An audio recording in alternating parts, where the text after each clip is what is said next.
Okay, everybody, I took the fake metal that we made and my trusty Big Kick, and I was going to show you what I did with it. Um, I took embossing folders, and all I did was take my black StazOn to differentiate between them. And I think they turned out cool. In fact, I'm starting with my absolute favorite because I think this is it.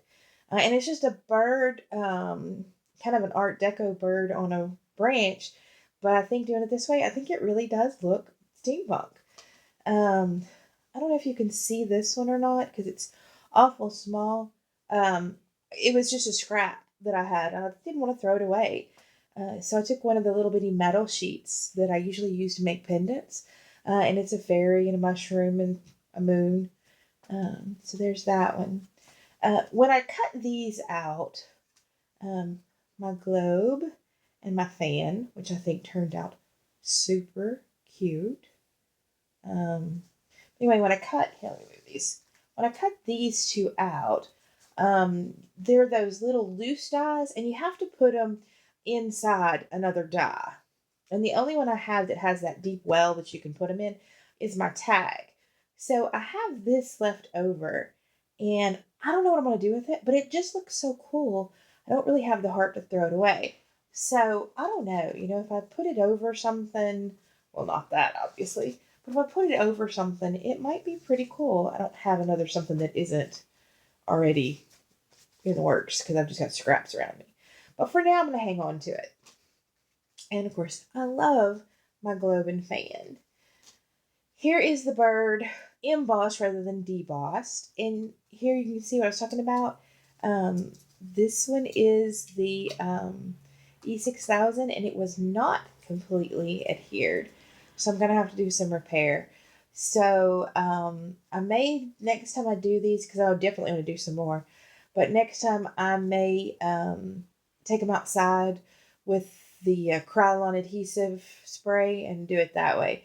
I need something that's definitely a little stouter than the E6000. It just didn't hold up. So that one's going to need a repair.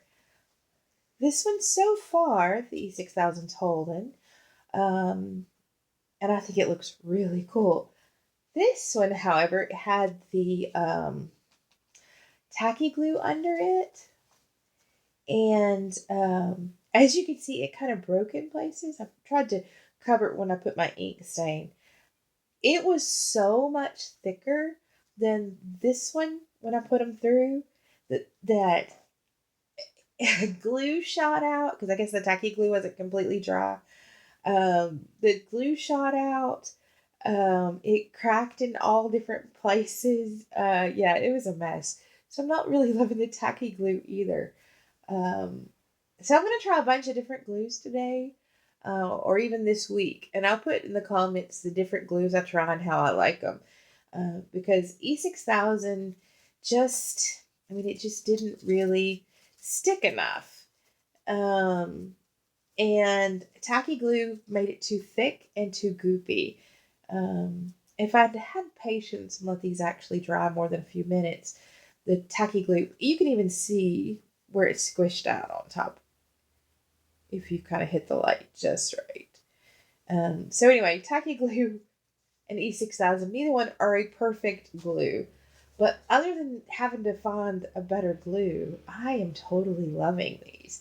You can also see that because they were so thick, it actually squished my paper out in some places. But I haven't trimmed these down. I just trimmed them enough that they would fit in my folders and stuff.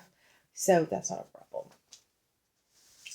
Because I don't like to waste anything, and because I had to clean the glue out of my embossing folders, I took that scrap paper and that was underneath my spray where I was spraying and went on and ran it through. And I've got to tell you, I don't know that I would qualify these as steampunk, but I will say I absolutely love them. I think they turned out really great, especially considering they were my trash. So anyway, that's my idea for getting started on my steampunk stuff. And I hope everybody will try it and, post how you like it. If you find a glue that works great, I think I'm gonna start trying some dryer glues.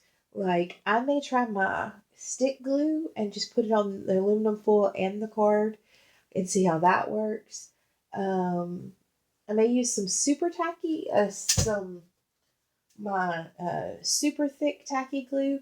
If I do this, it'll have to dry for a day or two before I would run that through, because it stays really tacky for a while. I've got some decoupage glue. I may try matte medium. I've got Mod Podge. I've got every glue known to man. I've got white glue. I also, though, want to try this. You get this at the hardware store. It's by 3M, and it is tape. It's over with like the ductwork stuff, and it's to put together two pieces of ductwork, but it is metal. Um, and I've done it before making jewelry pieces. I've used this to put down to give it a metal accent or something. And that's where I started. In case you didn't know, I started making jewelry. But I haven't tried it on such a large scale. And like for this one, it would take at least two, maybe even three of these width. And I don't know what would happen about the joint. I don't know if I could disguise the joint or whether I could only do small things. I'm not sure. But I definitely want to play with this as well. So I am in full steampunk mode here, and we'll see what I come up with. If I come up with anything else that I think y'all might be interested, I will let you know. Bye, y'all.